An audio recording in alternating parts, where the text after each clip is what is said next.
How about this next game? To be honest, probably the second best SEC game. Missouri at Georgia. Number 12 Missouri at number 2 Georgia in the college football playoff. Um, I think this could be. Well, it depends. It depends what Georgia team comes out. This to me is hyping up to be a Georgia's going to pancake Missouri. I mean, pancake. It feels Oh like the man. Kentucky game. I think Georgia's going to beat the crap out of them. Give me Georgia. I think they're going to beat. I think they're going to beat Missouri enough to leapfrog Ohio State to get number 1 again. All right, so going off of what Sam said, I wish that this game was a week earlier because I do think that Missouri would have had a fighting chance. But I've seen it as an Auburn fan firsthand where Kirby Smart can take one thing and use that as momentum and just blitz. And I give me Georgia, man. And if they do win this game, they will jump Ohio State. But I don't necessarily think they deserve that because this still does not give them a better resume than Ohio State has. Georgia, I'm gonna tell you, their next 3 games, is definitely their toughest part of the schedule. After this, they play Ole Miss at home, play at Tennessee, and then at Georgia Tech. That Georgia Tech game ain't much, but at Tennessee, and if they make that a nighttime game, that's probably gonna be my upset of the week. But yeah, I got Georgia beating the crap out of Missouri. So does J Dub. Sweaty boy, what you got? Yeah, I agree. I originally kind of had this one as a possible upset, but the more and more I think about it, and after last night, them ranking Georgia number 2, to J Dub's point, Kirby Smart, he just does this thing. I don't know what he says in his locker room or how he prepares his team each week, but he just does it in the right way. I think this can be a trouncing, but if Eli Drinkwitz prepares for that and prepares well, I think that Missouri can have a fighting chance. Now, the tough thing about this is at home. This is at Sanford Stadium in Georgia, and they just don't seem to lose there right now. So, yeah, give me Georgia, but if Brady Cook can cook, the Tigers might have a fighting chance. I think they got the best wide receiver in the nation. Luther is fantastic. This Missouri team, this is not a fluke Missouri team. This is a good Missouri team.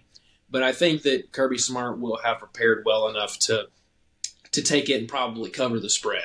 Let me ask y'all a question about Georgia Stadium. Is it turning into another version of Bryant Denny in the sense of you can play at Bryant Denny, but it doesn't feel like when you play at the Swamp or you feel at Death Valley or you play at Jordan Hare, it don't get loud. I feel like ever at Jordan. You know what I mean? It doesn't feel like a. I kind of get that vibe. I've heard Josh Pate say before that he thought Sanford Stadium was like the new Swamp or Death Valley because Kirby Smart said something about like, oh, screw this sitting on your hand stuff. I don't think that's the case. I think it is very sit on your handsy at Sanford Stadium. But I think that that's just because they know that they can dominate. It's very much like a Bryant Denny Stadium where it's like, we don't have to be loud, you know? Or And No, go, John. go ahead.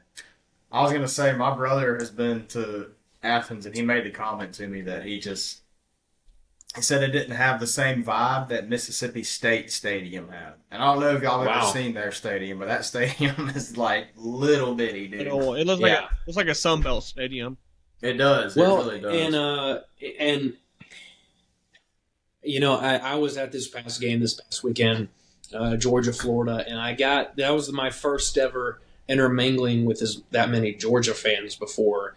And I got to tell you, them Georgia fans are cocky right now, like really cocky. Alabama is cocky in a way that it's like, No. yeah, we're cocky, but it's like we're cocky in a way that we're gonna beat you. You know we're gonna beat you, and we don't have to tell you about it. All right, We y'all just clip kind of this. give you the smirk.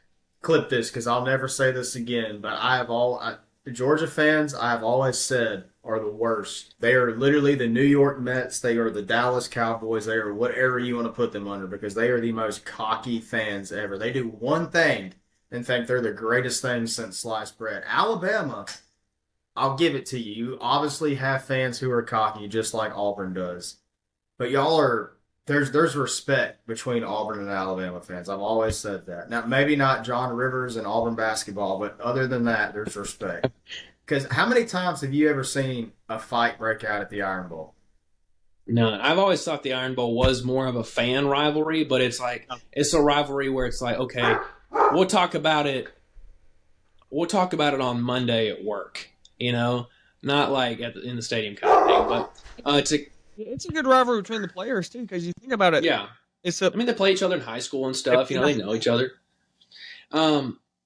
But to kind of end this one here, I think we all are in agreement. Georgia most likely to pull it out. I think a lot of people, and I hate to say it, a lot of people are kind of sleeping on Carson Beck right now. I think he's really developing into probably one of the top quarterbacks in the SEC. I don't know about Heisman talk like some people are talking about, sleeper, but he's a sleeper. he is a sleeper, and I think he's got some years left. I think he'll be in the conversation going forward. But to move